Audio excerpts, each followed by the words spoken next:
देश दुनिया च वसते पंजाबियों को खुशामदीद। मैं हरजिंदर सिंह रंधावा, तुम देख रहे हो पंजाब टैलीविजन और मेरे नाल ने सीनियर जर्नलिस्ट राजीव भास्कर जी और इंद्रप्रीत जी, दोनों को जी आया। बहुत बहुत शुक्रिया रंधावा जी। ਸਾਰਿਆਂ ਨੂੰ ਸਤਿ ਸ੍ਰੀ ਅਕਾਲ ਜੀ। ਚੋਣ ਗੱਠਜੋੜ ਬੜੇ ਸੈਂਸਿਟਿਵ ਹੁੰਦੇ ਆ। ਇਹਨਾਂ ਦੇ ਉੱਤੇ ਇੱਕ ਲਫ਼ਜ਼ ਵੀ ਕਈ ਵਾਰੀ ਪਰਿਸਥਿਤੀਆਂ ਨੂੰ ਉਲਟਾ ਦਿੰਦਾ ਹੈ। ਲੰਘੇ 2 ਦਿਨ ਤੋਂ ਅਕਾਲੀ ਬੀਜੇਪੀ ਗੱਠਜੋੜ ਦੇ ਮੁੜ ਹੋਣ ਦੀਆਂ ਸੰਭਾਵਨਾਵਾਂ ਦੇ ਉੱਤੇ ਕਾਫੀ ਬਹਿਸ ਹੋਈ, ਕਾਫੀ ਪਾਣੀ ਵਹਿ ਗਏ। ਇਸੇ ਦੌਰਾਨ ਸੁਰਜੀਤ ਕੁਮਾਰ ਜਿਆਣੀ ਭਾਜਪਾ ਦੇ ਵੱਡੇ ਆਗੂ ਨੇ ਪੰਜਾਬ ਦੇ ਵਿੱਚ ਉਹਨਾਂ ਦਾ ਇੱਕ ਬਿਆਨ ਇਹਨੂੰ ਹਵਾ ਦੇ ਦਿੰਦਾ, ਜਿਸ ਤੋਂ ਬਾਅਦ ਵਿਰਸਾ ਸਿੰਘ ਵਲਟੋਆ ਵੀ ਕੁਝ ਇਸੇ ਟੋਨ 'ਚ ਗੱਲ ਕਰਦੇ ਆ ਦੇ ਹੱਕ ਦੇ ਵਿੱਚ। ਲੇਕਿਨ ਉਸ ਤੋਂ ਬਾਅਦ ਜਲੰਧਰ ਦੇ ਵਿੱਚ ਕਾਨਾਫੂਸੀ ਸ਼ੁਰੂ ਹੋ ਜਾਂਦੀ ਹੈ। ਬਸਪਾ ਦੀ ਲੀਡਰਸ਼ਿਪ ਦੇ ਵਿੱਚ ਸ਼ਾਇਦ ਕਾਫੀ ਅਸੰਤੋਸ਼ ਦੇਖਿਆ ਜਾਂਦਾ, ਜਿਸ ਤੋਂ ਬਾਅਦ ਸ਼ਾਮ ਨੂੰ ਵਿਰਸਾ ਸਿੰਘ ਵਲਟੋਆ ਆਪਣੇ ਬਿਆਨ ਨੂੰ ਦੂਜੇ ਤਰੀਕੇ ਨਾਲ ਕਰਦੇ ਕਿ ਇਸ ਤਰ੍ਹਾਂ ਦੀ ਕੋਈ ਸੰਭਾਵਨਾ ਨਜ਼ਰ ਨਹੀਂ ਆ ਰਹੀ। ਅੱਜ ਹਰਦੀਪ ਸਿੰਘ ਪੁਰੀ ਦਾ ਬਿਆਨ ਤੁਸੀਂ ਸਾਰਿਆਂ ਨੇ ਦੇਖਿਆ ਹੋਊਗਾ, ਜਿਹਦੇ ਵਿੱਚ ਉਹ ਕਹਿ ਰਹੇ ਕਿ ਨਹੀਂ, ਸਾਡੀ ਪਾਰਟੀ ਇਕੱਲਿਆਂ ਅੱਗੇ ਵੱਧ ਰਹੀ ਹੈ ਔਰ ਅਸੀਂ ਪ੍ਰੋਗਰੈਸਿਵ ਲੀਹਾਂ ਤੇ ਆ ਤੇ ਸਾਨੂੰ ਕਿਸੇ ਗੱਠਜੋੜ ਦੀ ਲੋੜ ਨਹੀਂ ਔਰ ਇਹਦੀਆਂ ਸੰਭਾਵਨਾਵਾਂ ਕੋਈ ਨਹੀਂ ਹੈਗੀਆਂ। ਇਹ ਕਾਫੀ ਵੱਡਾ ਸਵਾਲ ਹੈ, ਇਹ ਕਾਫੀ ਵੱਡਾ ਸਵਾਲ ਹੈ, ਕਿਉਂਕਿ ਲੰਘੇ ਦਿਨ ਹੀ ਪ੍ਰਧਾਨ ਮੰਤਰੀ ਇੱਕ ਵੱਡਾ ਲੇਖ ਲਿਖਦੇ ਆ। ਉਸ ਤੋਂ ਇੱਕ ਦਿਨ ਪਹਿਲਾਂ ਪ੍ਰਧਾਨ ਮੰਤਰੀ ਬਾਦਲ ਸਾਹਿਬ ਦੇ ਅੰਤਮ ਦਰਸ਼ਨਾਂ ਨੂੰ ਆਉਂਦੇ ਆ, ਉਹਦੇ ਵਿੱਚ ਉਹ ਸਾਰੇ ਪ੍ਰੋਟੋਕਾਲ ਪਾਸੇ ਰੱਖ ਦਿੰਦੇ ਆ ਔਰ ਸ਼ਾਇਦ ਇਹ ਪਹਿਲੀ ਵਾਰੀ ਹੋਇਆ ਕਿ ਉਹ ਆਪਣੀਆਂ ਗੱਡੀਆਂ ਦੇ ਕਾਫਲੇ ਦੀ ਬਜਾਏ ਪੰਜਾਬ ਸਰਕਾਰ ਦੀਆਂ ਗੱਡੀਆਂ ਦੇ ਵਿੱਚ ਹੀ ਆਉਂਦੇ ਨੇ। ਸੋ ਅਚਨਚੇਤ ਬਣੇ ਇਹ ਪ੍ਰੋਗਰਾਮ ਉਹਨਾਂ ਰਿਸ਼ਤਿਆਂ ਦੀ ਦੱਸ ਵੀ ਪਾਉਂਦੇ ਨੇ, ਜਿਹੜੇ ਰਿਸ਼ਤੇ ਸਾਲਾਂ ਤੱਕ ਪਿੱਛੇ ਫੈਲੇ ਹੋਏ। ਖੈਰ ਤੇ ਗੱਲ ਕਰਨੀ ਬਣਦੀ ਹੈ, ਗੱਲ ਕਰਾਂਗੇ ਕਿ ਕੀ ਜਲੰਧਰ ਦਾ ਚੋਣ ਦ੍ਰਿਸ਼ ਪ੍ਰਭਾਵਿਤ ਹੋ ਰਿਹਾ। ਅਗਲੀ ਗੱਲ, ਕਈ ਵਾਰੀ ਵੱਡੇ ਵਿਅਕਤੀਆਂ ਦੇ ਨੇੜਲੇ ਉਹਨਾਂ ਲਈ ਸਿਰਪਿੜ ਵੀ ਬਣ ਜਾਂਦੇ ਆ ਤੇ ਕਈ ਵਾਰੀ ਸੁਰਖੀ ਵੀ ਬਣ ਜਾਂਦੇ ਆ। ਸੁਰਿੰਦਰ ਪਹਿਲਵਾਨ ਕਦੇ ਸੁਖਬੀਰ ਸਿੰਘ ਬਾਦਲ ਦੀ ਅੱਖ ਦਾ ਤਾਰਾ ਸੀਗੇ, ਕਾਫੀ ਨੇੜਲੇ ਸੰਬੰਧ ਸੀਗੇ, ਉਹਨਾਂ ਨੂੰ ਕਾਫੀ ਜ਼ਿੰਮੇਵਾਰੀਆਂ ਵੀ ਦਿੱਤੀਆਂ ਹੋਈਆਂ ਸੀ। ਜਦੋਂ ਈਡੀ ਉਹਨਾਂ ਦੀ ਕਈ ਜਾਇਦਾਦਾਂ 36 ਕਰੋੜ ਦੇ ਲਗਭਗ ਕੀਮਤ ਦੱਸੀ ਗਈ ਹੈ, ਉਹਨਾਂ ਨੂੰ ਅਟੈਚ ਕਰ ਲੈਂਦੀ ਹੈ ਤਾਂ ਇੱਕ ਵਾਰੀ ਅਤੀਤ ਦੀਆਂ ਕਈ ਪਰਤਾਂ ਮਨ ਮਸਤਕ ਦੇ ਵਿੱਚ ਖੌਰੂ ਪਾਉਣ ਲੱਗ ਪੈਂਦੀਆਂ।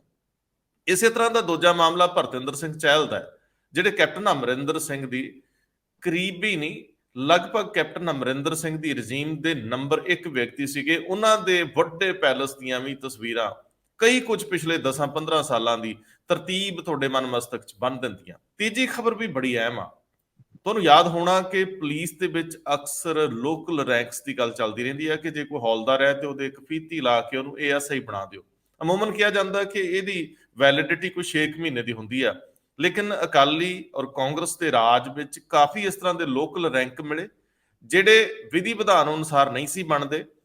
ਉਹ ਲੋਕਲ ਰੈਂਕ ਕੀ ਹੁਣ ਵਾਪਸ ਲਏ ਜਾਣਗੇ? ਇੱਕ ਖਬਰ ਇਹਦੇ ਤੋਂ ਪਰਦਾ ਚੱਕ ਰਹੀ ਹੈ, ਸੁਖਬੀਰ ਸਿੰਘ ਬਾਜਵਾ ਦੀ ਇਹ ਖਬਰ ਹੈ, ਚੰਡੀਗੜ੍ਹ ਤੋਂ ਪ੍ਰਕਾਸ਼ਿਤ ਹੋਈ ਹੈ। ਇਹਦੇ ਅੰਦਰ ਝਾਕਣ ਦਾ ਯਤਨ ਕਰਦੇ ਆ। ਜਦੋਂ ਅਸੀਂ ਹੇਟ ਸਪੀਚ ਦਾ ਅਕਸਰ ਜ਼ਿਕਰ ਕਰਦੇ ਆ, ਪੰਜਾਬ ਨੇ ਵੀ ਭੁਗਤਿਆ। ਕਈ ਜਥੇਬੰਦੀਆਂ ਜਿਨ੍ਹਾਂ ਦੇ ਵਿੱਚ ਕੱਟੜਵਾਦ ਹੁੰਦਾ ਹੈ, ਸਾਰੇ ਹੀ ਧਰਮਾਂ ਨਾਲ ਜੁੜੀਆਂ ਕਿ ਸਿੱਖ ਨਾਲ ਨਹੀਂ, ਆਪਣੀ ਵੱਧ ਤੋਂ ਵੱਧ ਤਿੱਖੀ ਸਪੀਚ ਨਾਲ ਗਨਮੈਨ ਲੈਣ ਲਈ ਜਾਂ ਲਾਈਮਲਾਈਟ 'ਚ ਰਹਿਣ ਲਈ ਸੁਸਾਇਟੀ 'ਚ ਵੰਡੀਆਂ ਪਾਉਂਦੇ ਰਹਿੰਦੇ ਆ। ਹੁਣ ਸੁਪਰੀਮ ਕੋਰਟ ਦਾ ਇਸ ਮਾਮਲੇ 'ਚ ਇਹ ਕਹਿਣਾ ਕਿ ਇਹਦੇ ਲਈ ਕੋਈ ਸ਼ਿਕਾਇਤ ਦੀ ਜ਼ਰੂਰਤ ਨਹੀਂ, ਹੇਟ ਸਪੀਚ ਦੇ ਮਾਮਲੇ 'ਚ ਤੁਰੰਤ ਕਾਰਵਾਈ ਕਰੋ, ਇਹ ਬੜਾ ਅਹਿਮ।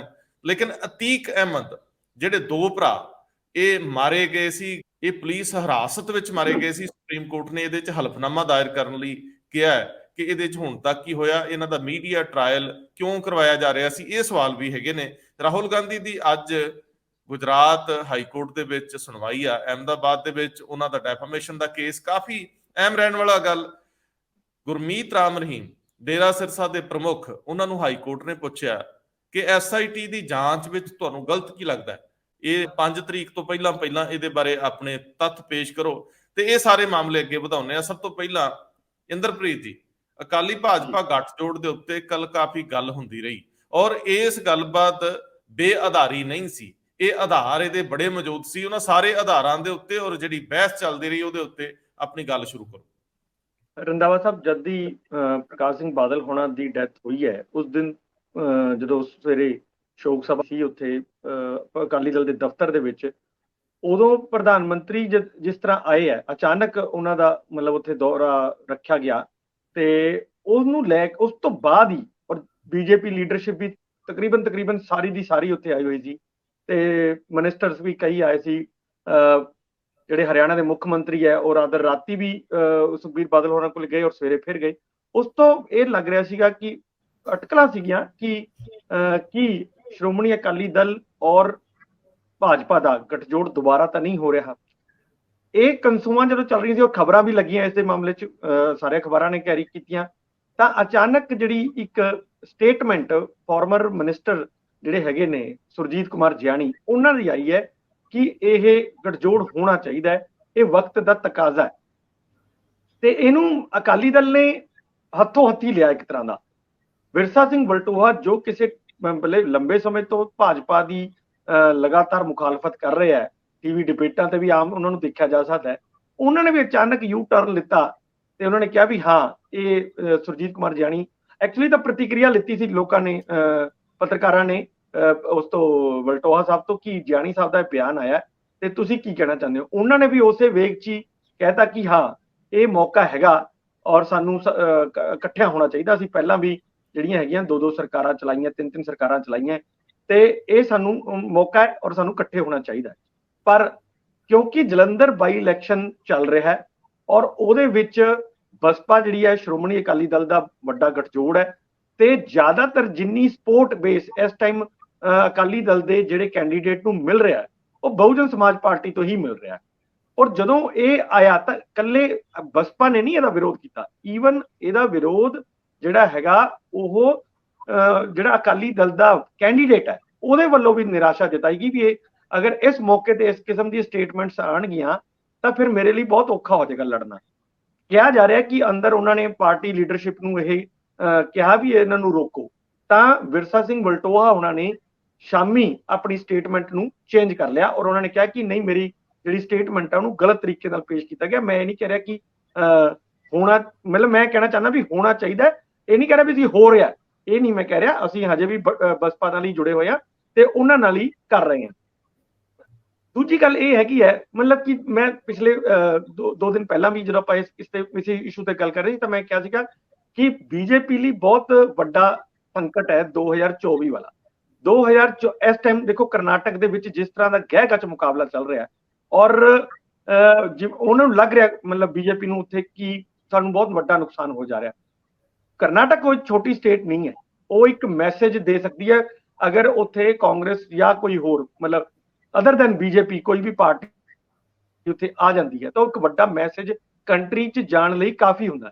ਤੇ ਮੈਨੂੰ ਲੱਗਦਾ ਕਿ ਜਿਹੜੀ ਭਾਜਪਾ 2024 ਫਿਰ ਤੋਂ ਜਿੱਤਣ ਲਈ ਪੂਰੀ ਕਵਾਇਦ ਕਰ ਰਹੀ ਹੈ, ਉਹਦੇ ਵਿੱਚ ਸ਼੍ਰੋਮਣੀ ਅਕਾਲੀ ਦਲ ਨਾਲ ਦੁਬਾਰਾ ਨਵੇਂ ਸਿਰੇ ਤੋਂ ਜੁੜਨਾ ਉਹਨਾਂ ਲਈ ਇੰਪੋਰਟੈਂਟ ਹੈ। ਇਹ ਇਸੇ ਕਰਕੇ ਸ਼ਾਇਦ ਹੋ ਸਕਦਾ ਖਬਰਾਂ ਲਗਵਾਈਆਂ ਜਾ ਰਹੀਆਂ ਹੋਣ, ਤੇ ਇਹ ਜੇ ਇਹ ਗਠਜੋੜ ਹੋ ਜਾਂਦਾ ਹੈ ਤਾਂ ਮੈਨੂੰ ਲੱਗਦਾ ਹੈ ਕਿ ਇਹਦਾ ਫਾਇਦਾ ਬੀਜੇਪੀ ਨੂੰ ਜ਼ਿਆਦਾ ਹੋਏਗਾ ਰਾਦਰ ਅਕਾਲੀ ਦਲ। ਜੀ ਭਾਸਕਰ ਸਾਹਿਬ ਬਹੁਤ ਛੋਟੀ ਜਿਹੀ ਟਿੱਪਣੀ ਦਿਓ। ਜਿੱਥੇ ਤੱਕ ਜਲੰਧਰ ਬਾਈ ਇਲੈਕਸ਼ਨ ਦੀ ਗੱਲ ਕਰੀਏ ਤੇ ਇੱਥੇ 4 ਜਿਹੜੀ ਪੋਲੀਟੀਕਲ ਪਾਰਟੀਆਂ ਉਹ ਇਲੈਕਸ਼ਨ ਲੜ ਰਹੀਆਂ ਔਰ ਜ਼ਿਆਦਾਤਰ ਪਰਸੈਪਸ਼ਨ ਹੈ ਬਣੀ ਹੋਈ ਹੈ ਭਾਜਪਾ ਤੇ ਅਕਾਲੀ ਦਲ ਇੱਕ ਦੂਜੇ ਦੇ ਖਿਲਾਫ ਇਲੈਕਸ਼ਨ ਲੜ ਰਹੀ ਹੈ, ਕਿਉਂਕਿ ਭਾਜਪਾ ਆਪਣਾ ਆਧਾਰ ਲੱਭ ਰਹੀ ਹੈ ਪਿੰਡਾਂ ਦੇ ਵਿੱਚ ਔਰ ਅਕਾਲੀ ਦਲ ਲੜਦਾ ਦਿਖਦਾ ਹੋਇਆ ਕਿ ਵੀ ਸ਼ਹਿਰਾਂ ਦੇ ਵਿੱਚ ਕਿਸ ਤਰ੍ਹਾਂ ਆਪਣੀ ਵੋਟ ਨੂੰ ਵਾਪਸ ਲੈ ਕੇ ਆਏ, ਕਿਉਂਕਿ ਸ਼ਹਿਰੀ ਸੀਟਾਂ ਦੇ ਵਿੱਚ ਪਹਿਲੇ ਜਦ ਗਠਬੰਧਨ ਸੀਗਾ ਤੇ ਲੜਦੀ ਸੀ ਭਾਜਪਾ ਤੇ ਪਿੰਡਾਂ ਦੇ ਵਿੱਚ ਅਕਾਲੀ ਦਲ ਲੜਦਾ ਸੀ। ਹੁਣ ਇਸ ਲੜਾਈ ਦੇ ਵਿੱਚ ਇੱਕ ਬਿਆਨ ਆ ਜਾਂਦਾ ਹੈ ਕਿ ਵੀ ਇਹ ਅਲਾਈਅੰਸ ਹੋਣਾ ਚਾਹੀਦਾ, ਖਾਸ ਕਰਕੇ ਬਾਦਲ ਸਾਹਿਬ ਦੀ ਡੈਥ ਤੋਂ ਬਾਅਦ ਔਰ ਬਾਦਲ ਸਾਹਿਬ ਦੇ ਸ਼ੋਕ ਸਭਾ ਦੇ ਵਿੱਚ ਜਾਂ ਉਹਨਾਂ ਦੇ ਅੰਤਿਮ ਦਰਸ਼ਨ ਵਾਸਤੇ ਪ੍ਰਧਾਨ ਮੰਤਰੀ ਦਾ ਆਪ ਆਣਾ, ਜੇਪੀ ਨੱਡਾ ਉਹਨਾਂ ਦੇ ਅੰਤਿਮ ਸੰਸਕਾਰ ਦੇ ਵਿੱਚ ਜਾਣਾ, ਤੇ ਇਹ ਗੱਲਾਂ ਤੇ ਤੁਰਨੀ ਸੀਗੀ ਔਰ ਇਹ ਸਹੀ ਦਿਸ਼ਾ ਦੇ ਵਿੱਚ ਤੁਰ ਰਹੀ ਹੈ ਕਿ ਨਹੀਂ। ਲੇਕਿਨ ਜ਼ਮੀਨੀ ਪੱਧਰ ਤੇ ਅਕਾਲੀ ਦਲ ਔਰ ਭਾਜਪਾ ਜਲੰਧਰ ਜਿਮਨੀ ਚੋਣਾਂ ਦੇ ਵਿੱਚ ਇੱਕ ਦੂਜੇ ਦੇ ਖਿਲਾਫ ਜਾਂ ਇੱਕ ਦੂਜੇ ਦਾ ਪੋਲੀਟੀਕਲ ਆਧਾਰ ਆਪਣੇ ਵੱਲ ਲੈਣ ਦੀ ਪੂਰੀ ਕੋਸ਼ਿਸ਼ ਕਰ ਰਹੀ ਹੈ। ਹੋ ਸਕਦਾ ਹੈ ਵਾਟਰ ਟੈਸਟਿੰਗ ਹੋਏ 2024 ਤੋਂ ਪਹਿਲੇ ਕੋਈ ਇਸ ਤਰ੍ਹਾਂ ਦਾ ਫੈਸਲਾ ਦੋਨੋਂ ਦਲ ਲੈ ਸਕਦੇ ਨੇ, ਪਰ ਫਿਲਹਾਲ ਇਸ ਅਲਾਈਅੰਸ ਦੀ ਕੋਈ ਲੋੜ ਨਹੀਂ। ਇਹਦਾ ਹਰਪ੍ਰੀਤ ਜਿਹੜੇ ਹਰਦੀਪੁਰੀ ਉਹਨਾਂ ਨੇ ਵੀ ਇਹਦਾ ਜ਼ਿਕਰ ਕੀਤਾ ਕਿ ਆਉਣ ਵਾਲੇ ਟਾਈਮ ਵਿੱਚ ਬੀਜੇਪੀ ਖਾਸ ਕਰਕੇ 2024 ਦੇ ਵਿੱਚ ਆਪਣੇ ਬਲਬੂਤੇ ਤੇ 300 ਤੋਂ ਵੱਧ ਸੀਟਾਂ ਜਿੱਤਣ ਦੀ ਹਿੰਮਤ ਰੱਖਦੀ ਹੈ ਔਰ ਇਸ ਅਲਾਈਅੰਸ ਦਾ ਨੀਅਰ ਫਿਊਚਰ ਹਜੇ ਤੱਕ ਕੋਈ ਵੀ ਇੱਕ ਤਰੀਕੇ ਨਾਲ ਪੋਸੀਬਿਲਿਟੀ ਨਹੀਂ ਹੈ। ਪਰ ਚਲੋ ਕਈ ਵਾਰ ਪੋਸੀਬਿਲਿਟੀ ਅਪੋਰਚੁਨਿਟੀ ਇਹਨਾਂ ਸਾਰਿਆਂ ਦਾ ਮਿਕਸਚਰ ਕਰਕੇ ਇੱਕ ਪੋਲੀਟੀਕਲ ਕੰਪਲਸ਼ਨ ਬਣਦਾ ਹੈ। ਉਸ ਪੋਲੀਟੀਕਲ ਕੰਪਲਸ਼ਨ ਨੂੰ ਕਿਸ ਤਰੀਕੇ ਨਾਲ ਅੱਗੇ ਲੈ ਕੇ ਜਾਣਗੇ ਅਕਾਲੀ ਦਲ ਔਰ ਭਾਜਪਾ, ਜਿਨ੍ਹਾਂ ਦੇ ਬਾਰੇ 'ਚ 9 ਮਾਹ ਦਾ ਰਿਸ਼ਤਾ ਚੀਫ ਮਿਨਿਸਟਰ ਪੁਰਾਣੇ ਜਿਹੜੇ ਪ੍ਰਕਾਸ਼ ਸਿੰਘ ਬਾਦਲ ਜਿਹੜਾ ਦੇਹਾਂਤ ਹੋਇਆ ਅਕਸਰ ਕਹਿੰਦੇ ਸੀਗੇ। ਜਨਵਰੀ ਮਹੀਨੇ ਦਾ ਇੰਟਰਵਿਊ ਪ੍ਰਕਾਸ਼ ਸਿੰਘ ਬਾਦਲ ਉਹਨਾਂ ਦਾ, ਉਸ ਇੰਟਰਵਿਊ ਦੇ ਵਿੱਚ ਜਦ ਪੁੱਛਿਆ ਜਾਂਦਾ ਹੈ ਕਿ ਭਾਜਪਾ ਤੇ ਅਕਾਲੀ ਦਲ ਦਾ ਅਲਾਈਅੰਸ ਹੋਣਾ ਚਾਹੀਦਾ ਸੀਗਾ, ਉਹ ਕਹਿੰਦੇ ਪੁੱਤਰ ਕਾਕਾ ਜੀ ਸ਼ੀਸ਼ਾ ਟੁੱਟ ਜਾਂਦਾ ਹੈ, ਤੇ ਫਿਰ ਉਹ ਜੁੜਦਾ ਨਹੀਂ। ਔਰ ਉਸ ਗੱਲ ਨੂੰ ਆਧਾਰ ਬਣਾ ਕੇ ਕਿ ਅੰਤਿਮ ਇੱਛਾ ਸੀਗੀ ਪ੍ਰਕਾਸ਼ ਸਿੰਘ ਬਾਦਲ ਉਹਨਾਂ ਦੀ ਕਿ ਇਹ ਅਲਾਈਅੰਸ ਹੋਏ, ਉਹ ਅਕਾਲੀ ਦਲ ਦੇ ਆਗੂ ਕਹਿੰਦੇ ਨੇ। ਔਰ ਪਿਛਲੇ ਦਿਨਾਂ ਦੇ ਵਿੱਚ ਸਿਕੰਦਰ ਸਿੰਘ ਮਲੂਕਾ ਉਹਨਾਂ ਦਾ ਵੀ ਇਹ ਬਿਆਨ ਆਇਆ ਸੀ, ਔਰ ਨਾਲ ਦੇ ਨਾਲ ਭਾਜਪਾ ਦੇ ਆਗੂਆਂ ਦਾ ਉਸ ਬਿਆਨ ਜਾਂ ਉਸ ਅਲਾਈਅੰਸ ਦੀ ਪੋਸੀਬਿਲਿਟੀ ਤੋਂ ਸਿਰੇ ਤੋਂ ਇਨਕਾਰ ਕਰਨਾ। ਮੈਨੂੰ ਇਹ ਲੱਗਦਾ ਹੈ ਕਿ ਵੀ ਜਦ ਵੀ ਕਦੀ ਇਹ ਅਲਾਈਅੰਸ ਹੋਏਗਾ ਉਹਦੀ ਸ਼ਰਤਾਂ ਵੱਖਰੀ ਹੋਣਗੀਆਂ, ਵੱਡੇ ਭਰਾ ਛੋਟੇ ਭਰਾ ਦਾ ਰੋਲ ਹੋ ਸਕਦਾ ਚੇਂਜ ਹੋਏ, ਔਰ ਦੋਨੋਂ ਦਲਾਂ ਨੂੰ ਇਹ ਚੀਜ਼ ਐਕਸੈਪਟ ਹੋਏ ਤਾਂ ਕਿਤੇ ਅੱਗੇ ਗੱਲ ਵੱਧ ਸਕਦੀ ਹੈ। ਪਰ ਫਿਲਹਾਲ ਪਬਲਿਕ ਪਰਸੈਪਸ਼ਨ ਲੋਕਾਂ ਦੇ ਵਿੱਚ ਬਣੀ ਹੋਈ ਹੈ ਕਿ ਸੁਖਬੀਰ ਸਿੰਘ ਬਾਦਲ ਦੀ ਪ੍ਰਧਾਨਗੀ ਦੇ ਵਿੱਚ ਇਹ ਅਲਾਈਅੰਸ ਨਹੀਂ ਹੋ ਸਕਦਾ। ਜੇ ਅਕਾਲੀ ਦਲ ਕੋਈ ਸ਼ੇਪ ਚੇਂਜ ਕਰਦਾ ਹੈ ਤੇ ਤਦ ਫਿਰ ਸ਼ਾਇਦ ਇਸ ਅਲਾਈਅੰਸ ਦੇ ਬਾਰੇ ਚ ਗੱਲ ਅੱਗੇ ਤੁਰਦੀ ਹੈ। ਹੁਣ ORP ਰੈਂਕ ਦੀ ਗੱਲ ਕਰੀਏ, ਲੋਕਲ ਰੈਂਕ ਦੀ ਗੱਲ ਕਰੀਏ। ਕੱਲ ਇਸੇ ਸੰਦਰਭ ਦੇ ਵਿੱਚ ਦਿੱਲੀ ਦੇ ਇੱਕ ਕਾਲਜ ਦੇ ਵਿੱਚ ਇੱਕ ਸੈਮੀਨਾਰ ਰੱਖਿਆ ਗਿਆ ਸੀ, ਇੱਕ ਸ਼ੋਕ ਸਭਾ ਦੇ ਰੂਪ ਦੇ ਵਿੱਚ, ਜਿੱਥੇ ਬਾਦਲ ਸਾਹਿਬ ਦੀ ਸ਼ਖਸੀਅਤ ਬਾਰੇ ਗੱਲ ਹੋ ਰਹੀ ਸੀ। ਉਸ ਤੋਂ ਬਾਅਦ ਮਨਜਿੰਦਰ ਸਿੰਘ ਸਿਰਸਾ ਦਿੱਲੀ ਦੇ ਵੱਡੇ ਆਗੂ ਆ, ਮੈਨੂੰ ਨੌਕ ਕਰਦੇ ਆ, ਔਰ ਉਹਨਾਂ ਨੇ 2-3 ਨੁਕਤੇ ਬੜੇ ਅਹਿਮ ਉਠਾਏ। ਉਹ ਕਹਿੰਦੇ ਤੁਸੀਂ ਕਦੇ ਹਿਸਟਰੀ ਫਰੋਲ ਕੇ ਦੇਖੋ ਕਿ ਪ੍ਰਧਾਨ ਮੰਤਰੀ ਨਰਿੰਦਰ ਮੋਦੀ ਕਦੇ ਵੀ ਆਪਣੇ ਸਾਰੇ ਰੁਝੇਵੇਂ ਛੱਡ ਕੇ ਇਸ ਤਰੀਕੇ ਨਾਲ ਆਨੰਦ ਫਾਨਨ ਦੇ ਵਿੱਚ ਕਦੇ ਨਹੀਂ ਨਿਕਲੇ, ਜਿੱਥੇ ਉਹਨਾਂ ਦੀਆਂ ਗੱਡੀਆਂ ਦਾ ਵੀ ਕਾਰਕੇਟ ਜਿਹੜਾ ਹੁੰਦਾ ਜਿਹਨੂੰ ਕਹਿੰਦੇ ਆ ਕਾਫਲਾ, ਉਹ ਨਹੀਂ ਪਹੁੰਚ ਸਕਿਆ। ਉਹਨਾਂ ਨੇ ਪੰਜਾਬ ਸਰਕਾਰ ਦੀਆਂ ਗੱਡੀਆਂ ਦੇ ਵਿੱਚ ਹੀ ਇਸ ਮੌਕੇ ਤੇ ਗਏ। ਦੂਜਾ ਮਾਮਲਾ, ਉਹ ਕਹਿੰਦੇ ਜੀ ਮੈਂ ਜਦੋਂ ਇਹ ਸਾਰੇ ਪ੍ਰੋਗਰਾਮ ਨੂੰ ਦੇਖ ਰਿਹਾ ਸੀ ਤੇ ਮੈਨੂੰ ਜਦੋਂ ਕਿ ਬਾਦਲ ਸਾਹਿਬ ਦੀ ਮੌਤ ਦੇ ਉੱਤੇ ਦੇਸ਼ ਨੇ 2 ਦਿਨ ਦਾ ਸੋਗ ਘੋਸ਼ਿਤ ਕਰਤਾ ਸੀ, ਉਸ ਵੇਲੇ ਉਸ ਗੱਡੀ ਦੇ ਉੱਤੇ ਤਕੜੀ ਦੇ ਨਿਸ਼ਾਨ ਵਾਲੇ ਅਕਾਲੀ ਦਲ ਦੇ ਝੰਡੇ ਲਾ ਕੇ ਤੁਰਨਾ, ਉਹਦੀ ਬਜਾਏ ਜੇਕਰ ਇਹਨੂੰ ਕਿਸੇ ਹੋਰ ਤਰੀਕੇ ਨਾਲ ਕਹਿੰਦੇ ਮੇਰਾ ਮਨ ਵੀ ਕਰਦਾ ਸੀ ਕਿ ਮੈਂ ਨੌਕ ਕਰਾਂ, ਮੈਂ ਫੋਨ ਕਰਾਂ ਕਿਸੇ ਵੀ ਸੁਖਬੀਰ ਸਿੰਘ ਬਾਦਲ ਨੂੰ, ਜਾਂ ਪਰ ਕਹਿੰਦੇ ਉਹ ਮੌਕਾ ਇਹੋ ਜਿਹਾ ਸੀ ਕਿ ਗੱਲ ਮੈਨੂੰ ਬਹੁਤ ਹੀ ਚੰਗੀ ਨਹੀਂ ਲੱਗੀ ਕਿ ਮੈਂ ਫੋਨ ਕਰਕੇ ਕਵਾਂ। ਲੇਕਿਨ ਬਾਦਲ ਸਾਹਿਬ ਬਹੁਤ ਵੱਡੇ ਸੀ, ਉਹ ਕਿਸੇ ਸੀਮਤ ਸੋਚ ਤੱਕ ਨਹੀਂ ਸੀ। ਇਹ 2 ਪਹਿਲੂ ਨਾਲ ਨਾਲ ਚੱਲਦੇ ਆ। ਮੇਰੇ ਨਾਲ ਇੰਦਰਪ੍ਰੀਤ ਇਸ ਮਾਮਲੇ 'ਚ ਗੱਲ ਕਰ ਰਹੇ ਸੀਗੇ। ਇੰਦਰਪ੍ਰੀਤ ਦਾ ਜ਼ਿਕਰ ਉਹ ਬੜਾ ਅਹਿਮ ਸੀਗਾ ਕਿ ਸ਼ਾਇਦ ਅਕਾਲੀ ਦਲ ਨੇ ਇਹ ਫੈਸਲਾ ਬੜਾ ਸੋਚ ਸਮਝ ਕੇ ਲਿਆ ਸੀ। ਜੇ ਇਹਨੂੰ ਕਿਸੇ ਹੋਰ ਤਰੀਕੇ ਨਾਲ ਪੇਸ਼ ਕੀਤਾ ਜਾਂਦਾ ਤੇ ਸ਼ਾਇਦ ਗੱਲਾਂ ਕੁਝ ਹੋਰ ਤੁਰ ਪੈਂਦੀਆਂ। ਰੰਧਾਵਾ ਸਾਹਿਬ, ਮੈਨੂੰ ਇਹੀ ਜਿਹੜਾ ਤੁਸੀਂ ਗੱਲ ਕਰ ਰਹੇ ਸੀਗੇ ਕਿ ਮੈਨੂੰ ਇਹ ਲੱਗ ਰਿਹਾ ਸੀਗਾ ਕਿ ਠੀਕ ਹੈ, ਇਹ ਨੋ ਡਾਊਟ ਕਿ ਬਾਦਲ ਸਾਹਿਬ ਦਾ ਔਰਾ ਬਹੁਤ ਵੱਡਾ ਹੈਗਾ, ਔਰ ਉਹਨਾਂ ਨੇ ਜਦੋਂ ਵੀ ਮੌਕਾ ਆਇਆ ਉਹ ਹਮੇਸ਼ਾ ਦੇਸ਼ ਲਈ ਖੜੇ ਨੇ। ਮਤਲਬ ਜੇ ਕਦੀ ਖਾੜਕੂ ਦੌਰ ਵੀ ਚੱਲਿਆ ਤਾਂ ਵੀ ਉਹਨਾਂ ਨੇ ਆਪਣੇ ਆਪ ਨੂੰ ਪਿੱਛੇ ਰੱਖ ਕੇ ਰਾਸ਼ਟਰਵਾਦੀ ਨੀਤੀ ਹੀ ਅਪਣਾਉਂਦੇ ਰਹੇ ਹੈ। ਪਰ ਜਿਹੜਾ ਅਕਾਲੀ ਦਲ ਦੀ ਜਿਹੜੀ ਮੂਲ ਸੋਚ ਹੈ ਉਹ ਸਟੇਟ ਲੈਵਲ ਦੀ ਹੋਈ ਹੈ, ਮਤਲਬ ਕਿ ਰਾਜਾਂ ਨੂੰ ਅਧਿਕਾਰ ਦੇਣ ਦੀ ਗੱਲ ਹੈ। ਆਪਣੀ ਇੱਥੇ ਜਿਹੜੀ ਪਕੜ ਇੰਡੀਵਿਜੂਅਲੀ ਹੁੰਦੀ ਹੈ ਜਿਹੜੀ ਉਹ ਬਣਾਉਣ ਦੀ ਹੈ। ਮੈਨੂੰ ਲੱਗਦਾ ਕਿ ਜੇ ਇਹ ਕਿਤੇ ਫੈਸਲਾ ਅਕਾਲੀ ਦਲ ਕਰ ਲੈਂਦਾ ਕਿ ਉੱਥੇ ਨੈਸ਼ਨਲ ਫਲੈਗ ਵੀ ਨਾਲ ਲਗਾਉਂਦੇ ਤਾਂ ਸ਼ਾਇਦ ਜਿਹੜੀ ਉਹਨਾਂ ਦਾ ਕੋਰ ਵੋਟਰ ਹੈ ਅਕਾਲੀ ਦਲ ਦਾ, ਉਹ ਉਹਨਾਂ ਨਾਲ ਉਨੀ ਸ਼ਿੱਦਤ ਨਾਲ ਨਹੀਂ ਖੜ ਪਾਣਾ ਸੀਗਾ। ਜੋ ਮੇਰਾ ਇਹ ਪਰਸਨਲ ਵਿਊ ਹੈਗਾ ਕਿ ਉਹ ਉਹਨਾਂ ਨਹੀਂ ਖੜ ਪਾਣਾ ਸੀ ਜਿੰਨਾ ਅਕਾਲੀ ਦਲ ਦੀ ਜਿਹੜੀ ਤਾਕਤ ਹੀ ਹੈਗੀ ਹੈ ਉਹ ਹੈ ਹੀ ਇਹ ਕਿ ਉਹ ਰੀਜਨਲ ਔਰ ਆਪਣੀ ਆਇਡੈਂਟੀਟੀ ਬਣਾ ਕੇ ਰੱਖੇ, ਨਾ ਕਿ ਰਾਸ਼ਟਰਵਾਦੀ ਇੱਕ ਸੋਚ ਬਣਾ ਕੇ ਰੱਖੇ।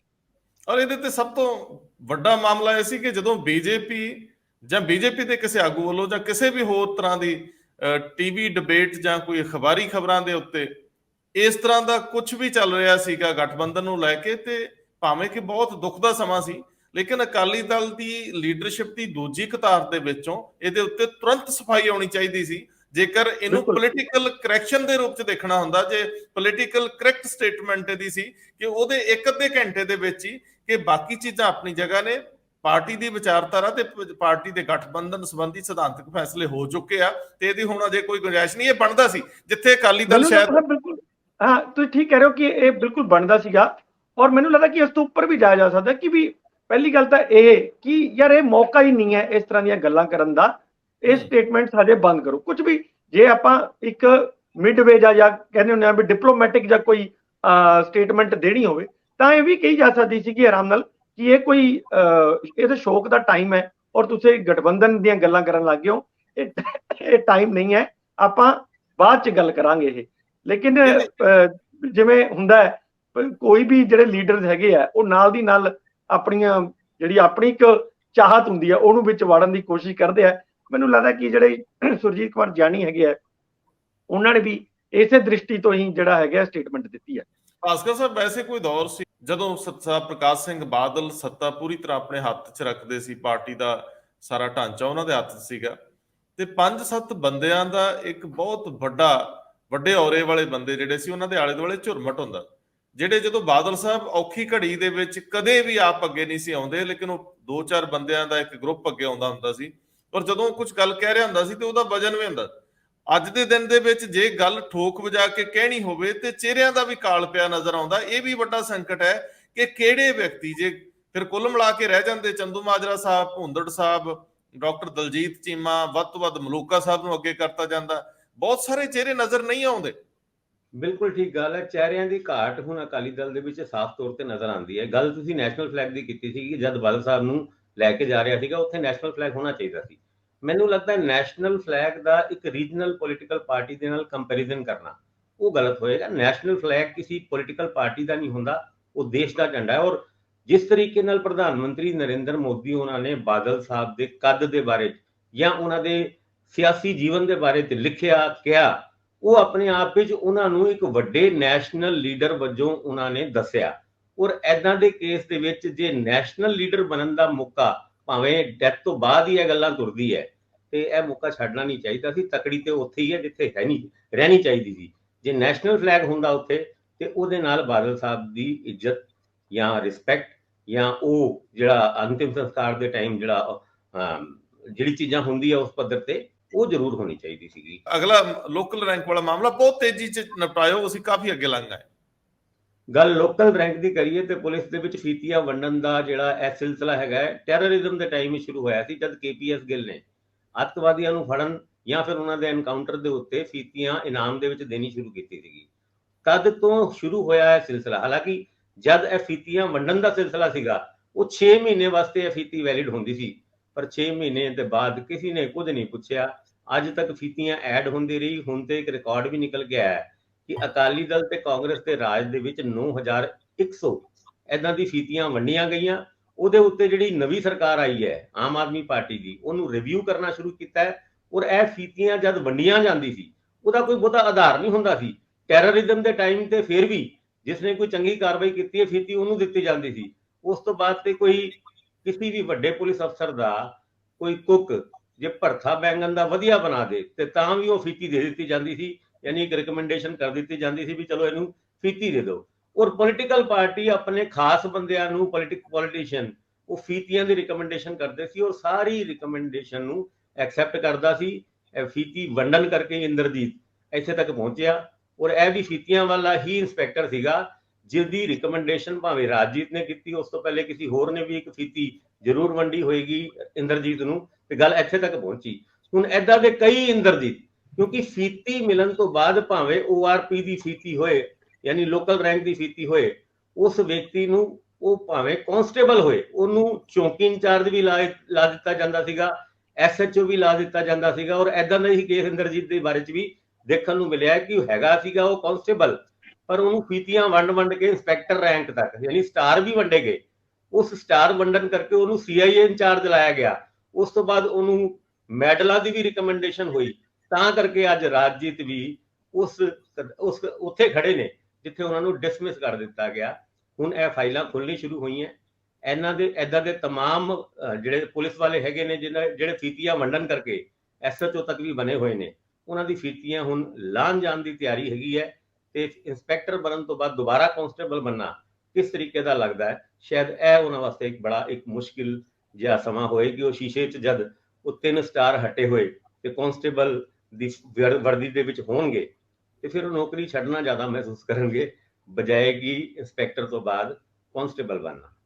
ਭਾਸਕਰ ਸਾਹਿਬ ਐਡਾ ਸੌਖਾ ਨਹੀਂ ਹੁੰਦਾ ਵੀ ਸਿੱਧੀ ਤੁਸੀਂ 3 ਰੈਂਕਾਂ ਤੋਂ ਹੌਲਦਾਰ ਲੈ ਆਓਗੇ। ਏਦਾਂ ਨਹੀਂ ਕੋਈ ਕਿਤੇ ਬਹੁਤਾ ਜ਼ੋਰ ਜ਼ਾਰ ਪਿਆ ਤੇ ਕਿਸੇ ਦੀ ਇੱਕ ਅੱਧੀ ਲੱਤ ਜਾਊਗੀ, ਕਹਿਣਗੇ ਕੋਈ ਨਹੀਂ ਥੋੜੀ ਦੇਰ ਲਾ ਲਓ ਫੇਰ ਲਾ ਦੇਾਂਗੇ। ਕਿਉਂਕਿ ਮੈਨੂੰ ਤਾਂ ਇਹ ਵੀ ਪਤਾ ਹੈ ਕਿ ਬਹੁਤ ਸਾਰੇ ਗਨਮੈਨ ਜਿਹੜੇ ਲੀਡਰਾਂ ਨਾਲ ਲੱਗੇ ਹੋਏ ਸੀ ਉਹ ਵੀ ਆਪਣੇ ਬੌਸ ਦੀ ਸਰਦਾਰੀ ਦਾ ਮੁੱਲ ਵੱਟਦੇ ਰਹੇ ਆ। ਜਿਹੜੇ ਥੱਲੇ ਲੱਗੇ ਹੋਏ ਸੀ ਉਹ ਰਿਕਵਰੀ ਬੇਸ ਤੇ ਵੀ ਨਸ਼ਿਆਂ ਦੀ ਕਿੰਨੀ ਰਿਕਵਰੀ ਹੋ ਗਈ।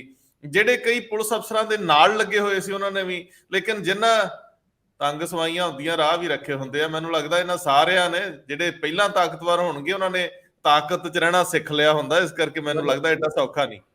ਇੱਕ ਰੰਧਾਵਾ ਜੀ ਇਹਦਾ ਇੱਕ ਆંકੜਾ ਵੀ ਆਇਆ ਕਿ ਕਾਂਗਰਸ ਦੇ ਰਾਜ ਦੇ ਵਿੱਚ ਕਿੰਨੇ ਤੇ ਫਿਰ ਅਕਾਲੀਆਂ ਦੇ ਰਾਜ ਦੇ ਵਿੱਚ ਕਿੰਨੇ ਏਦਾਂ ਦੀ ਫੀਤੀਆਂ ਵੰਡੀ ਗਈ ਸੀ। ਅਕਾਲੀ ਦਲ ਦੇ ਰਾਜ ਦੇ ਵਿੱਚ 4400 ਫੀਤੀਆਂ ਵੰਡੀ ਗਈ ਸੀ, ਉਹਦੇ ਵਿੱਚ ਸਟਾਰ ਵੀ ਇਨਕਲੂਡ ਸੀਗੇ। ਜਿਹੜੇ ਸਟਾਰ ਦੀ ਗੱਲ ਆਪਾਂ ਇੰਦਰਜੀਤ ਨੂੰ 3 ਸਟਾਰ ਦੇਣ ਦੀ ਗੱਲ ਕਰ ਰਹੇ ਹਾਂ। ਔਰ ਕਾਂਗਰਸ ਦੇ ਰਾਜ ਦੇ ਵਿੱਚ 4700 ਫੀਤੀਆਂ ਫਿਰ ਇਨਕਲੂਡਿੰਗ ਸਟਾਰ ਵੰਡੇ ਗਏ। ਔਰ ਮੈਂ ਇਹਦਾ ਕੋਈ ਆਧਾਰ ਨਹੀਂ ਸੀਗਾ, ਕਿਉਂਕਿ ਜਦ ਅਸੀਂ ਕਾਂਗਰਸ ਦੀ ਰਾਜ ਦੀ ਗੱਲ ਕਰ ਰਹੇ ਹਾਂ ਜਾਂ ਫਿਰ ਅਕਾਲੀਆਂ ਦੇ ਰਾਜ ਦੀ ਗੱਲ ਕਰ ਰਹੇ ਹਾਂ, ਪਿਛਲੇ ਰਾਜਾਂ ਦੀ ਗੱਲ ਹੈ। ਤਦ ਕੋਈ ਟੈਰਰਿਜ਼ਮ ਨਹੀਂ ਸੀ। ਜਿੱਦਾਂ ਅਸੀਂ ਬੈਂਗਨ ਦੇ ਭਰਤੇ ਦੀ ਗੱਲ ਕੀਤੀ ਹੈ, ਕੋਈ ਵੀ ਏਦਾਂ ਦੀ ਚੀਜ਼ ਵੀ ਉਹਨੇ ਸਲੂਟ ਵਧੀਆ ਤਰੀਕੇ ਨਾਲ ਮਾਰਿਆ, ਦਓ ਇਹਨੂੰ ਫੀਤੀ।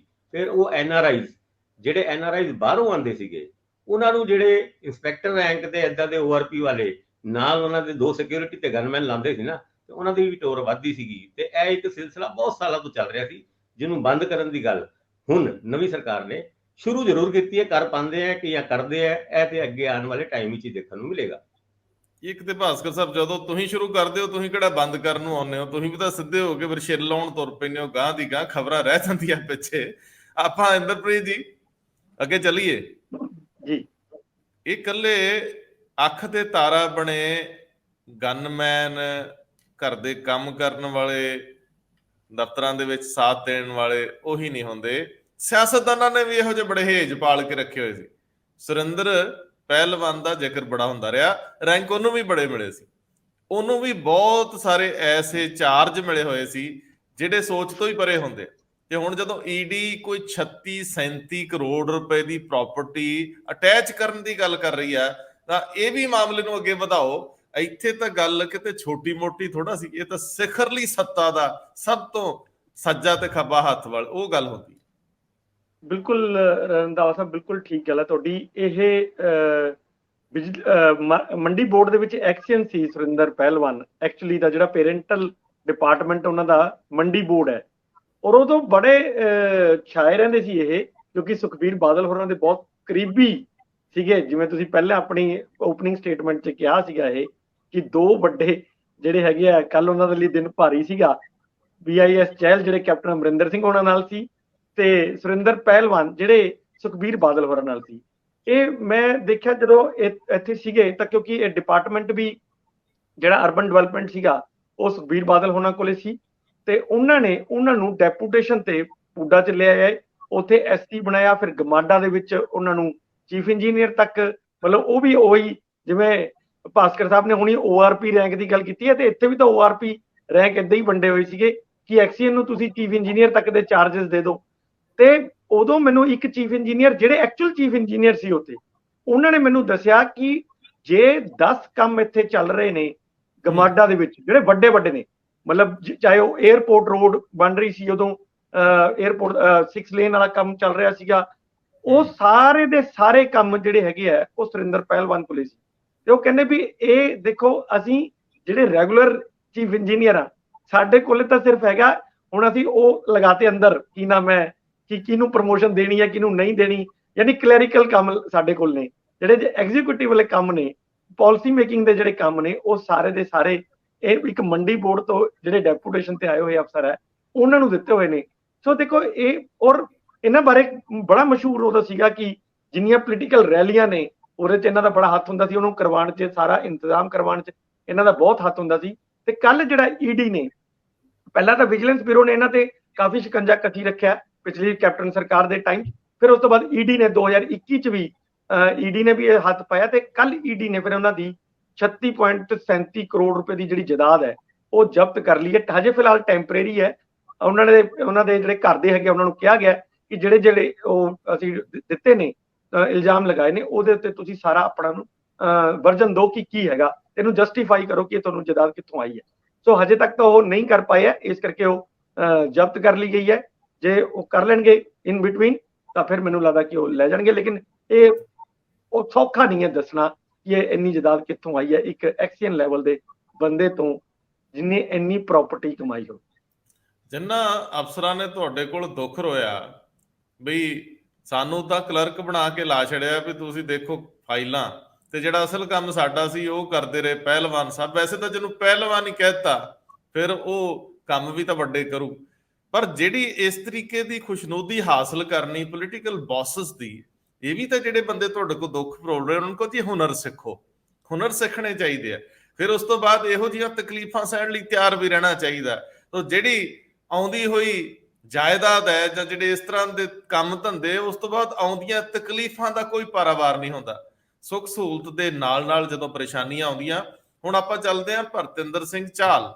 ਵੈਸੇ ਯਾਰਾਂ ਦੇ ਯਾਰ ਨੇ, ਮਿਲਣ ਗਿਲਣ ਚ ਉਹਨਾਂ ਦਾ ਕੋਈ ਸਾਨੀ ਨਹੀਂ, ਰਿਸ਼ਤੇ ਉਸ ਬੰਦੇ ਨੇ ਇੰਨੇ ਕੁ ਗੰਢੇ ਨੇ। ਅਖਬਾਰੀ ਲੋਕ ਜਿਹੜੇ ਜਾਣਦੇ, ਅੰਦਰਪ੍ਰੀਤ ਹੋਰੀ, ਭਰਤਿੰਦਰ ਸਿੰਘ ਚਹਿਲ ਦਾ ਆਪਣਾ ਇੱਕ ਤਰੀਕਾ ਕੰਮ ਕਰਨ ਦਾ, ਔਰ ਇਹੋ ਜਿਹੇ ਬੰਦੇ ਬਹੁਤ ਘੱਟ ਤੁਹਾਨੂੰ ਦੇਖਣ ਨੂੰ ਮਿਲਣਗੇ ਜਿਹੜੇ ਫਿਰ ਕੰਮ ਵੀ ਜਿਹੜਾ ਕਰਦੇ ਨੇ ਉਹ ਪੂਰੀ ਤਰ੍ਹਾਂ ਗੜਸ ਨਾਲ ਕਰਦੇ ਨੇ। ਉਹਨਾਂ ਨੂੰ ਵੀ ਹੁਣ ਕਾਫੀ ਵੱਡਾ ਸੰਕਟ ਹੈ। ਭਾਸਕਰ ਸਾਹਿਬ, ਪੈਲਸ ਕੀ ਬਣਾ ਲਿਆ ਅਗਲਿਆਂ ਨੇ? ਹੁਣ ਉਹੀ ਗੱਲ ਨਾ, ਉਹ ਇੱਕ ਪੁਰਾਣੇ ਅਕਾਲੀ ਵਜ਼ੀਰ ਵਾਲੀ, ਮੈਂ ਨਾਂ ਇਸ ਕਰਕੇ ਨਹੀਂ ਲੈਂਦਾ, ਚੰਗਾ ਨਹੀਂ ਲੱਗਦਾ, ਲੇਕਿਨ ਜਦੋਂ ਉਹਨਾਂ ਨੂੰ ਪੁੱਛਿਆ ਵੀ ਤੁਸੀਂ ਵਜ਼ੀਰ ਬੱਸਾਂ ਪਾਈ ਜਾਂਦੇ ਹੋ, ਕਹਿੰਦੇ ਮੈਂ ਟਾਂਗੇ ਥੋੜੀ ਪਾਉਣੇ, ਹੁਣ ਵਜ਼ੀਰ ਹੋ ਕੇ ਬੱਸਾਂ ਹੀ ਪਾਉਂਗਾ। ਉਹ ਗੱਲ ਇਹੀ ਮੈਂ ਤੁਹਾਡੇ ਤੋਂ ਪੁੱਛਣੀ ਆ ਵੀ ਅਗਲਿਆਂ ਨੇ ਜੇ ਮੈਰਿਜ ਪੈਲਸ ਬਣਾ ਲਿਆ, ਐਡੀ ਕਿਹੜੀ ਗੱਲ ਆ? ਕਿਉਂਕਿ ਮੈਰਿਜ ਪੈਲਸ ਦਾ ਫਾਇਦਾ ਬੜਾ, ਐਡੇ ਵੱਡੇ ਬੰਦੇ ਦੇ ਲਿੰਕ ਬੜੇ, ਵੱਡੇ ਬੰਦਿਆਂ ਨੇ ਵਿਆਹ ਵੀ ਬੱਚਿਆਂ ਦੇ ਬੜੀ ਵਧੀਆ ਜਗ੍ਹਾ ਕਰਨੇ ਹੁੰਦੇ, ਸੋ ਵੱਡੇ ਮੈਰਿਜ ਪੈਲਸ ਲੋੜ ਸੀਗੀ, ਜਿੱਦਾਂ ਵੱਡੀ ਇੰਡਸਟਰੀ ਦੀ ਲੋੜ ਆ, ਇਸੇ ਤਰੀਕੇ ਨਾਲ ਮੈਰਿਜ ਪੈਲਸ ਦੀ ਲੋੜ ਚੋਂ ਭਰਤਿੰਦਰ ਸਿੰਘ ਚਹਿਲ ਨੇ ਪੰਜਾਬ ਦੀ ਸੇਵਾ ਕੀਤੀ ਆ, ਜਿਹਦੀ ਹੁਣ ਤੁਸੀਂ ਫੀਤਾ ਸ਼ਾਹੀ ਨਾਲ ਮਿਣਤੀ ਗਿਣਤੀ ਕਰ ਰਹੇ ਹੋ। ਭਾਸਕਰ ਸਾਹਿਬ ਦੱਸੋ। ਬਿਲਕੁਲ, BIS ਚਾਹਲ ਉਹਨਾਂ ਦੀ ਗੱਲ ਕਰਨ ਤੋਂ ਪਹਿਲੇ ਉਹ ਪਹਿਲਵਾਨ ਸਾਹਿਬ ਦੀ ਗੱਲ ਮਾੜੀ ਜੀ ਫੇਰ ਮੈਂ ਕਰਨਾ ਚਾਹੂੰਗਾ। ਪਹਿਲਵਾਨ ਸਾਹਿਬ ਅਕਾਲੀ ਦਲ ਦੇ 10 ਸਾਲ ਦੇ ਰਾਜ ਦੇ ਵਿੱਚ ਬੜੇ ਵਧੀਆ ਇੱਕ ਅਫਸਰ ਮੰਨੇ ਜਾਂਦੇ ਸੀਗੇ, ਔਰ ਉਹ ਪਹਿਲਵਾਨ ਅਕਾਲੀ ਦਲ ਦੀ ਸਾਰੀ ਰੈਲੀਆਂ ਦੇ ਵਿੱਚ ਤੰਬੂ ਗਾੜਦੇ ਜਾਂ ਗੜਵਾਉਂਦੇ ਜਾਂ ਪੂਰੇ ਅਰੇਂਜਮੈਂਟ ਉਹ ਕਰਦੇ ਹੋਏ, ਲੰਗਰ ਤੱਕ ਵੀ ਬੰਦੋਬਸਤ ਪਹਿਲਵਾਨ ਸਾਹਿਬ ਦੀ ਜ਼ਿੰਮੇਵਾਰੀ ਹੁੰਦੀ ਸੀ। ਔਰ 2017 ਤੋਂ ਪਹਿਲੇ ਪਹਿਲਵਾਨ ਸਾਹਿਬ ਦਾ ਨਾਂ ਸੁਰਿੰਦਰਪਾਲ ਹੈਗਾ, ਇਹ ਵੀ ਨਹੀਂ ਕੋਈ ਜਾਣਦਾ ਸੀਗਾ, ਉਹਨਾਂ ਨੂੰ ਪਹਿਲਵਾਨ ਸਾਹਿਬ ਹੀ ਕਿਹਾ ਜਾਂਦਾ ਸੀਗਾ, ਪਹਿਲਵਾਨ ਸਾਹਿਬ, ਪਹਿਲਵਾਨ ਸਾਹਿਬ। ਤੇ ਉਹ ਪਹਿਲਵਾਨ ਸਾਹਿਬ ਦਾ ਅਸਲੀ ਨਾਂ ਤਦ ਪਤਾ ਲੱਗਦਾ ਹੈ ਜਦ ਕੈਪਟਨ ਅਮਰਿੰਦਰ ਸਿੰਘ ਦੀ 2017 ਦੇ ਵਿੱਚ ਸਰਕਾਰ ਬਣਦੀ ਹੈ, ਤੇ ਫਿਰ ਕੈਪਟਨ ਸਾਹਿਬ ਦੇ ਆਰਡਰ ਤੋਂ ਬਾਅਦ ਇੱਕ ਵਿਜੀਲੈਂਸ ਕੇਸ ਰਜਿਸਟਰਡ ਕਰਦੀ ਹੈ। 9 ਜੂਨ 2017 ਨੂੰ ਪਹਿਲਵਾਨ ਸਾਹਿਬ ਹੋ ਜਾਂਦੇ ਨੇ ਗ੍ਰਿਫਤਾਰ।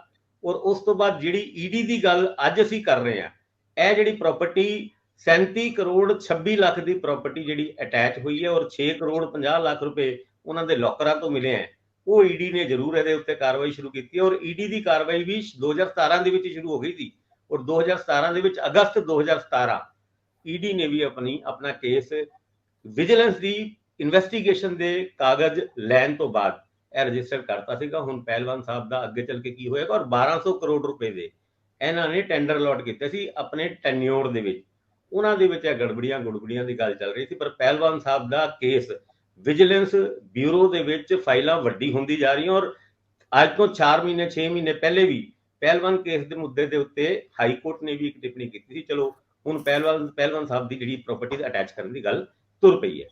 ਚਾਹਲ ਸਾਹਿਬ ਦੀ ਗੱਲ ਕਰੀਏ ਤੇ ਕੱਲ ਹੈਗੀ ਹੈ 30 ਤਰੀਕ ਨੂੰ ਚਾਹਲ ਸਾਹਿਬ ਵਿਜੀਲੈਂਸ ਦੇ ਸਾਹਮਣੇ ਪੇਸ਼ ਹੋ ਸਕਦੇ ਨੇ।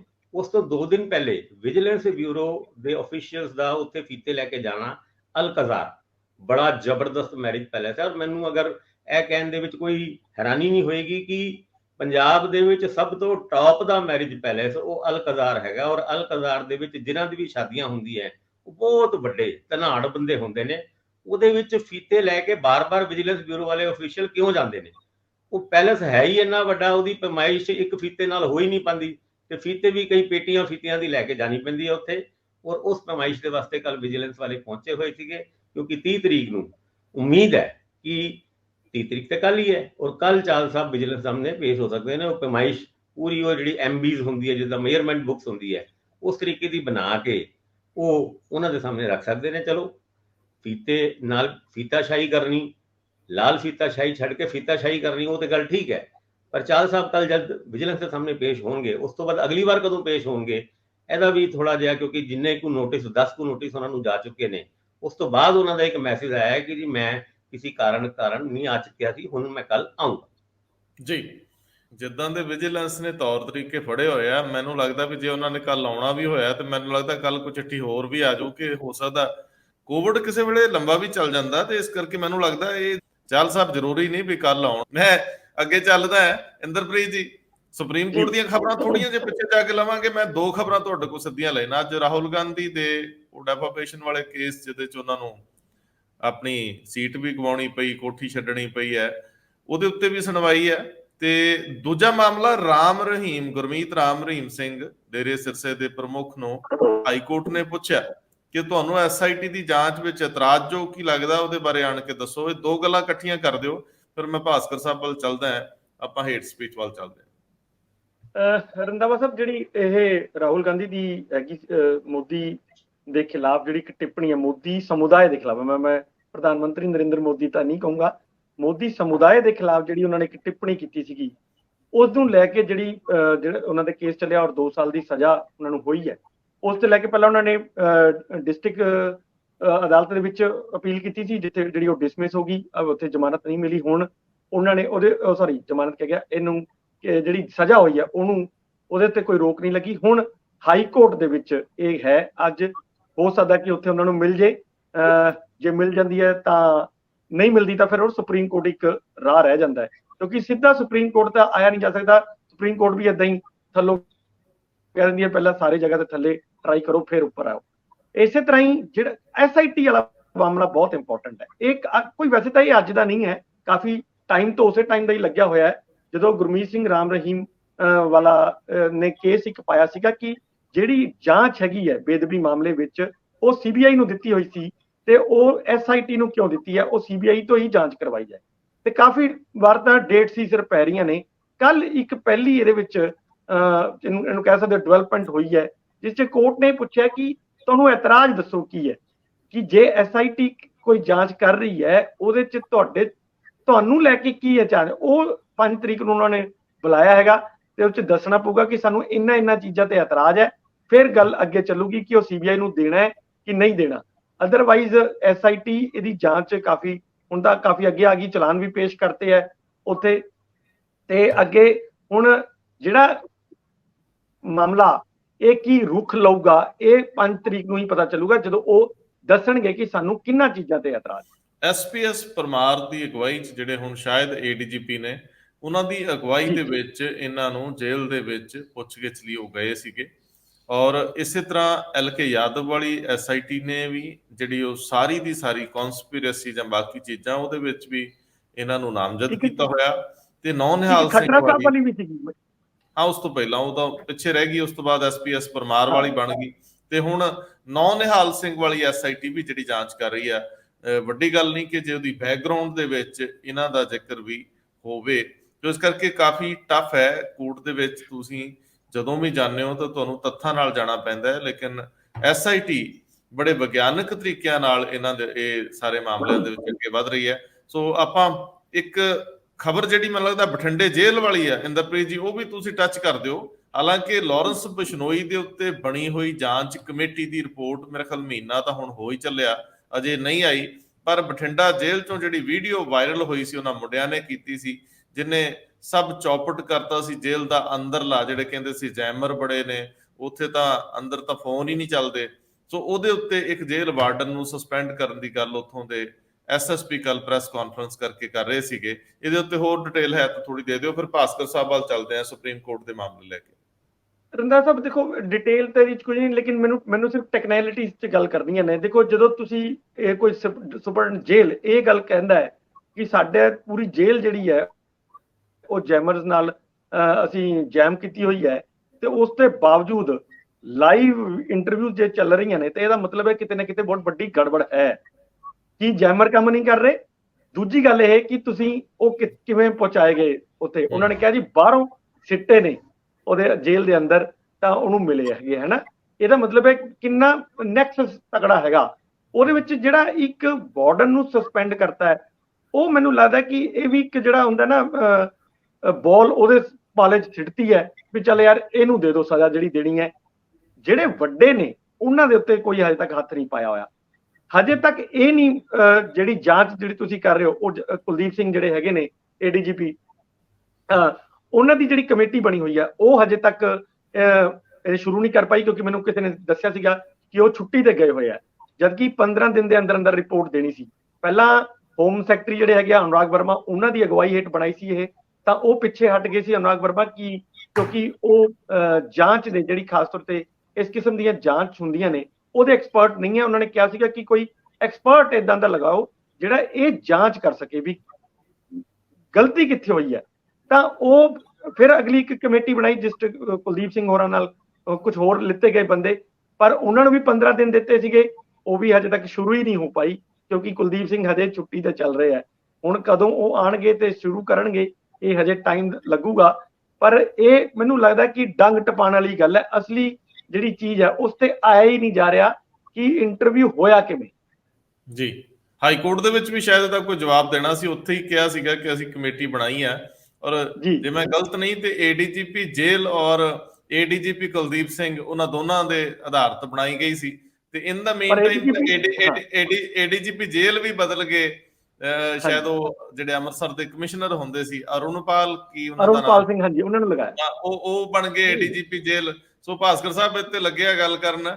ਵੈਸੇ ਤੁਸੀਂ ਟੈਕਨੀਕਲਿਟੀਜ਼ ਦੀ ਗੱਲ ਕੀਤੀ ਹੈ ਇੰਦਰਪ੍ਰੀਤ ਜੀ, ਟੈਕਨੀਕਲਿਟੀਜ਼ ਦੀ ਗੱਲ ਨਾ ਕਰਿਆ ਕਰੋ, ਕਿਉਂਕਿ ਜਦੋਂ ਡੀਜੀਪੀ ਸਾਹਿਬ ਨੇ ਟੈਕਨੀਕਲਿਟੀਜ਼ ਦੇ ਉੱਤੇ ਗੱਲ ਕਰਕੇ ਕਿਹਾ ਸੀ ਵੀ ਦੇਖੋ ਉਹਦੀ ਦਾੜੀ ਵਧੀ ਹੈ, ਇਹ ਉਹਨੇ ਗੋਇੰਦਵਾਲ ਜੇਲ੍ਹ ਦੇ ਵਿੱਚ ਵਾਪਰੀਆਂ ਘਟਨਾਵਾਂ ਦੀ ਗੱਲ ਨਹੀਂ ਕੀਤੀ, ਇਹਦਾ ਮਤਲਬ ਪੁਰਾਣੀ ਹੈ, ਤੇ ਉਹਨਾਂ ਨੇ ਝੱਟ ਮੁੜ ਕੇ ਟੈਕਨੀਕਲਿਟੀਜ਼ ਨੂੰ ਹੀ ਓਵਰਸ਼ੈਡੋ ਕਰਦਿਆਂ ਨਵੇਂ ਪੰਗੇ ਪਾਤੇ ਸੀ। ਉਹ ਦੁਬਾਰਾ ਨਹੀਂ ਕਰਨੀ ਤਕਨੀਕੀ ਗੱਲ। ਦੋ ਮਾਮਲੇ ਸਿੱਧੇ ਲੈਣੇ ਆ ਤੇ 1 ਮਿੰਟ ਦੇ ਵਿੱਚ ਲੈਣੇ ਆ।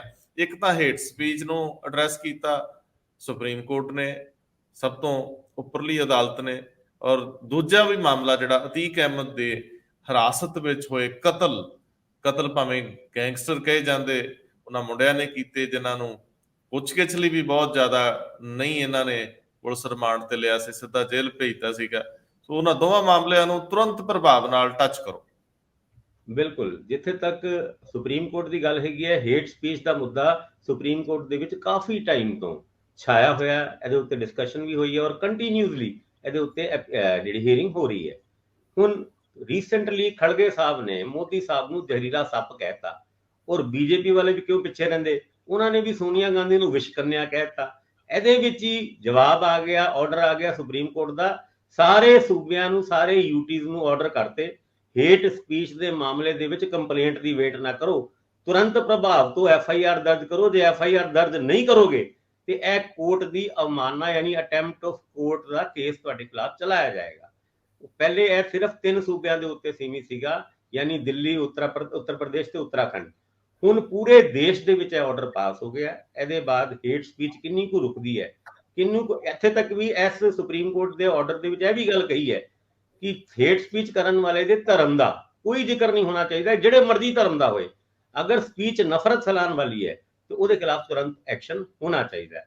ਉਹ ਦੂਜੀ ਸੁਪਰੀਮ ਕੋਰਟ ਦੀ ਇੱਕ ਵੱਡੀ ਗੱਲ ਇਹਦੇ ਵਿੱਚ ਇੱਕ ਲਾਈਨ 'ਚ ਮੇਰੀ ਇੰਟਰਫੇਰੈਂਸ ਇੰਨੀ ਕੀ ਆ ਕਿ ਚੰਗਾ ਹੁੰਦਾ ਜੇ ਸੁਪਰੀਮ ਕੋਰਟ ਇਹਦੇ ਤੇ ਕੋਈ ਗਾਈਡਲਾਈਨਸ ਵੀ ਨਿਰਧਾਰਿਤ ਕਰਦੇ ਕਿ ਹੇਟ ਸਪੀਚ ਦੇ ਦਾਇਰੇ 'ਚ ਆਉਂਦਾ ਕੀ ਹੈ, ਤੁਹਾਡੀ ਲਕਸ਼ਮਣ ਰੇਖਾ ਕੀ ਹੈ, ਕਿਉਂਕਿ ਬਹੁਤੀ ਰਾਜਨੀਤੀ ਤੇ ਸਖਤ ਗੱਲਾਂ ਨਾਲ ਹੀ ਹੁੰਦੀ। ਟੀਵੀ ਡਿਬੇਟਸ ਤਾਂ ਬਹੁਤੀਆਂ ਜਿਹੜੀਆਂ ਵਿਚਾਰਿਆਂ ਦੀਆਂ ਬੰਦ ਹੀ ਹੋ ਜਾਣਗੀਆਂ, ਜਿਹੜੀਆਂ ਨੈਸ਼ਨਲ ਮੀਡੀਆ ਤੇ ਚੱਲਦੀਆਂ, ਉਹਦੇ ਵਿੱਚ ਤਾਂ ਐਂਕਰ ਤੇ ਉਹਨਾਂ ਦੇ ਆਪਣੇ ਐਕਸਪਰਟ ਵੀ ਜ਼ੋਰਦਾਰ ਤਰੀਕੇ ਨਾਲ ਇੱਕ ਦੂਜੇ ਤੋਂ ਉੱਤੇ ਦੀ ਹੋਣ ਦੀ ਕੋਸ਼ਿਸ਼ ਕਰ ਰਹੇ ਹੁੰਦੇ ਆ। ਚੰਗਾ ਹੁੰਦਾ ਇੱਕ ਪੈਮਾਨਾ ਵੀ ਤੈਅ ਕਰਤਾ ਜਾਂਦਾ ਕਿ ਇਹਦੇ ਨਾਲ ਮਾਪਾਂਗੇ, ਜੇ ਇਹ ਤੋਂ ਬਾਹਰ ਲੱਤ ਕੱਢੀ ਤੇ ਲੱਤ ਦਿੱਤੀ ਜਾਊਗੀ ਬੰਨ, ਅੱਗੇ ਤੋਰੋ ਹੁਣ ਗੱਲ। ਸੁਪਰੀਮ ਕੋਰਟ ਉਹਨਾਂ ਨੇ ਕੱਲ ਅਤੀਕ ਅਹਿਮਦ, ਜਿਹੜਾ ਉਹਦਾ ਭਰਾ ਅਸ਼ਰਫ, ਉਹ ਇਲਾਹਾਬਾਦ ਦੇ ਵਿੱਚ ਪ੍ਰਯਾਗਰਾਜ ਦੇ ਵਿੱਚ ਉਹਨਾਂ ਦਾ ਜਿਸ ਤਰੀਕੇ ਨਾਲ ਹੱਤਿਆ ਹੋ ਗਈ ਸੀ, ਉਸ ਕੇਸ ਦੇ ਉੱਤੇ ਸੁਣਵਾਈ ਸ਼ੁਰੂ ਕੀਤੀ।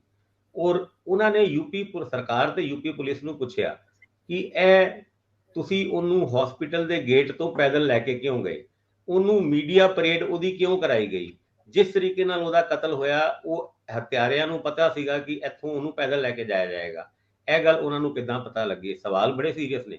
ਜਦ ਇਹ ਹੱਤਿਆ ਹੋਈ ਸੀ ਤਦ ਵੀ ਇਹ ਸਵਾਲ ਉੱਠੇ ਸੀ, ਪਰ ਜਦ ਏਦਾਂ ਦੇ ਸਵਾਲ ਸੁਪਰੀਮ ਕੋਰਟ ਕਰਦਾ ਹੈ, ਉਹ ਵੀ ਕਿਸੇ ਸਰਕਾਰ ਨੂੰ, ਤੇ ਸਰਕਾਰ ਵੀ ਉਹਦੇ ਜਵਾਬ ਦੇਣ ਵਾਸਤੇ ਇੱਕ ਐਫੀਡੇਵਿਟ ਮੰਗਿਆ। ਹੁਣ ਕੰਪਰੀਹੈਂਸਿਵ ਐਫੀਡੇਵਿਟ ਕਿਹਾ ਹੈ ਕਿ ਸਾਰੀ ਇਸ ਘਟਨਾ ਦੇ ਉੱਤੇ ਤੁਸੀਂ ਕੰਪਰੀਹੈਂਸਿਵ ਐਫੀਡੇਵਿਟ ਦਿਓ। ਔਰ ਜਿਹੜਾ ਅਤੀਕ ਦੇ ਬੇਟੇ ਦਾ ਐਨਕਾਊਂਟਰ ਕੁਝ ਦਿਨ ਪਹਿਲੇ ਹੀ ਹੋਇਆ ਸੀ, ਹਾਲਾਂਕਿ 2 ਹੀ ਦਿਨ ਪਹਿਲੇ ਹੋਇਆ ਸੀ, ਕਿਉਂਕਿ ਜਿਸ ਦਿਨ ਅਤੀਕ ਦੀ ਹੱਤਿਆ ਹੋਈ ਹੈ ਉਸ ਦਿਨ ਹੀ ਉਹਦੇ ਬੇਟੇ ਦਾ ਉਹ ਜਿਹੜਾ ਅੰਤਿਮ ਸੰਸਕਾਰ ਕਹਿੰਦੇ ਆ, ਜਿਹੜਾ ਸਾਡੇ ਹਿੰਦੂਆਂ ਦੇ ਵਿੱਚ, ਯਾਨੀ ਉਹਨਾਂ ਦੀ ਉਹ ਦਫਨਾਇਆ ਜਾਣਾ ਸੀਗਾ।